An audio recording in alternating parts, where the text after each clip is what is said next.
मायासाठी केलं कुणा दिसलंच नाही, स्वार्थासाठी मन कुणावर रुसलंच नाही.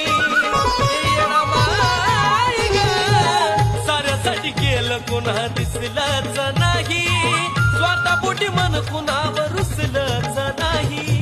माया ठेव तशी त्या कुळाची पूर्णावळ, आई माया ठेव अशी त्या कुळाची पूर्णावळ. माझ्या इमानदारी भक्तीचं फुलग येडा माय, तुझ्या मी वाहतो चरणावर. माझ्या इमानदारी भक्तीचं फुलग येडा माय, तुझ्या मी वाहतो चरणावर.